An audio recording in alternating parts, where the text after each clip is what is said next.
Hello again, Dan Alasso, Making History, and it is day 27 of my retrenchment journey. Almost 4 weeks now, almost a full month. And I today want to talk a little bit more about students. I have been seeing students for a little over a week now, and I'm concerned.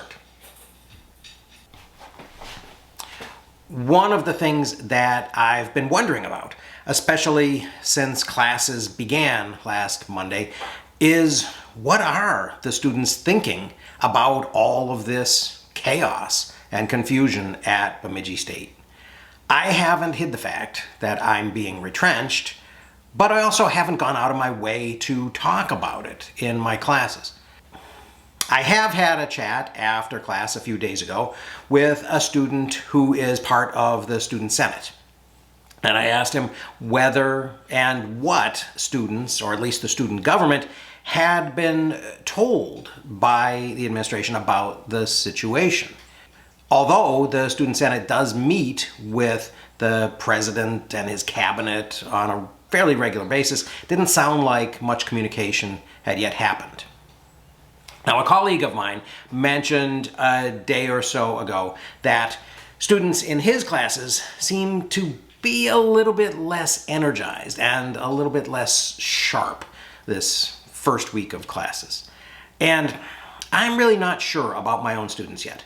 We had good attendance in the U.S. History 1 survey, for example, where I have about 55 students, but people didn't really catch on to what I had asked them to do regarding annotating primary sources and discussing them on Friday. Now, most of them are either first-year students or high schoolers doing PSEO, so they hadn't run into these tools and apps before, and so they're still getting used to it. This week will be a better indication of that, I think. Meanwhile, I don't think the administration has really reached out to the student body as a unit and kind of explained what's going on. Maybe I'm wrong. After all, they claimed to have had students in the focus group that led to what my colleague called the push poll that came out recently. Although, who knows, maybe some of them were Northern Technical College, NTC students, rather than BSU. Their opinions about the future aren't irrelevant at all, especially if NTC and BSU are fated to merge, but NTC is not retrenching. Now, there have been announcements and things that have gone out from the administration to students. There was an announcement I noticed in email today about how the student clubs are all going to get together and have their fall show in the student union so that people can decide what clubs they want to join and things like that. So there's certainly things going on.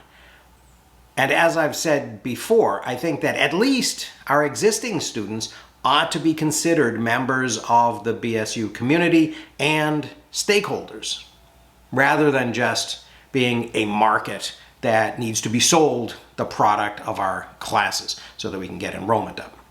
At the very least, they should be apprised, I think, of what the situation looks like from an administrative perspective. After all, they are trusting BSU to be around long enough for them to complete their programs and get their degrees. And who knows, they might even have different perspectives on the issues or even about possible solutions and strategic priorities than the faculty or the administration does.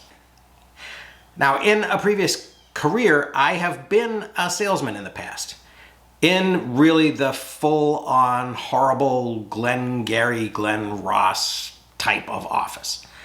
So I understand how the job of selling can be so grueling and horrible that you start thinking of the prospect as an adversary or even as the enemy, even if you're not trying to defraud them and rip them off. And I know that marketing is a little bit different from direct selling.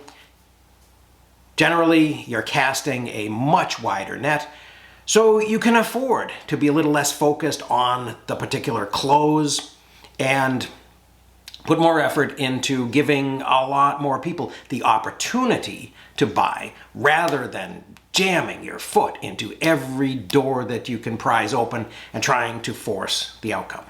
However, when the situation becomes dire, I think even marketers can become desperate. I think the lack of an effective marketing campaign over the past several years may have driven BSU's marketers to that point, in addition to making them a little bit rusty about how to do it at all. But on the other hand, I wouldn't exactly want their job right now. What are they supposed to tell prospective students about the university? What programs should they promote? Which ones can they confidently say will exist long enough for a new student to get a bachelor's degree? Now, knowing what I know, I can think of a couple that will almost certainly survive. But what type of campus experience can they promise? It's a tough question, and it's a difficult job. I'm not the expert at it, but then again, I'm not making six figures by claiming to be competent to figure it out. Someone is, though, while I'm being retrenched. So it's time for them to get to work. And I'll have more to say about this if and when I start to see some communication between BSU's administration and the student body, and the students' reaction to it. So until then, I hope you found this a little bit interesting. Thank you very much for watching. I will see you again.